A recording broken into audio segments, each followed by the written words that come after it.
Jika digambarkan, teori terletak di antara filsafat dan ilmu. Teori di sini berperan sebagai jembatan penghubung antara ilmu yang bersifat normatif dengan filsafat yang bersifat abstrak. Teori memiliki tujuan untuk memberi pemahaman terhadap sesuatu yang dasar. Jika kita kaitkan dengan perundang-undangan, maka dapat dikatakan bahwa teori perundang-undangan merupakan sekumpulan pemahaman logis yang bertujuan untuk memberi pengalaman atau mendorong kita untuk memaknai rumusan norma-norma hukum. Dalam bahasa sehari-harinya, bisa dikatakan teori perundang-undangan itu memastikan bahwa sebenarnya sesuai tidak sih suatu produk hukum dengan asas-asas pembentukan peraturan perundang-undangan. Adapun tujuan lainnya yaitu untuk membuat peraturan perundang-undangan yang berdasarkan pada filsafat. Contohnya adalah nilai, keadilan, dan kebenaran tanpa menyalahi ilmu atau asas-asas pembentukan peraturan perundang-undangan. Menurut Profesor Arif Sidarta, jika diurutkan, maka teori berada di antara ilmu dan juga filsafat, yang mana terdapat banyak ilmu pengetahuan yang membahas tentang perundang-undangan di Indonesia secara empiris. Namun, pengkajian yang tidak begitu spesifik dapat menciptakan suatu norma yang abstrak dan akan susah untuk dipahami.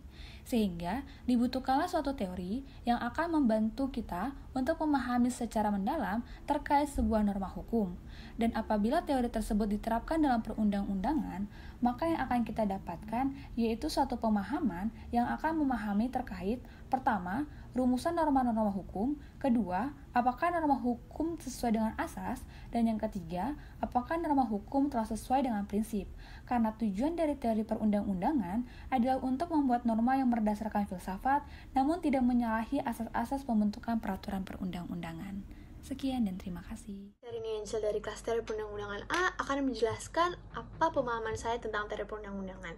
Berdasarkan pemahaman saya bahwa teori perundang-undangan itu adalah sebuah konsep atau penghubung dalam pembentukan atau revisi undang-undang yang harus dilandasi dengan dukungan materi dan juga pemikiran yang sistematis dengan landasan filosofis, yuridis, dan juga sosiologis, sehingga akan lahir ketentuan perundang-undangan yang baik dengan asas kejelasan tujuan, asas kelembagaan, asas keterbukaan, dan yang lain-lain yang tujuannya itu untuk kepentingan masyarakat Indonesia berdasarkan Pancasila dan Undang-Undang Dasar 1945. Seperti yang kita ketahui pada saat ini, perundang-undangan yang berlaku di Indonesia itu sangat banyak. Tetapi tidak semua berjalan dengan efisien. Maka dari itu, untuk membentuk ataupun merubah perundang-undangan harus dilandasi dengan pemikiran yang sistematis dan juga realistis, sehingga dapat tercipta undang-undang yang baik dan juga apabila diujikan dan diterapkan di masyarakat itu bisa berjalan dengan efisien dan tidak melenceng dari Pancasila atau Undang-Undang Dasar 1945. Assalamualaikum warahmatullahi wabarakatuh. Nama saya Nur Azizah, NPM 30182100204. Di sini saya akan menjelaskan pemahaman saya mengenai teori perundang-undangan. Teori perundang-undangan merupakan cabang atau sisi lain dari ilmu pengetahuan perundang-undangan, yang objek materialnya merupakan perundang-undangan Indonesia, yang bersifat kognitif dan berorientasi kepada pengkajian mendalam yang dilakukan melalui proses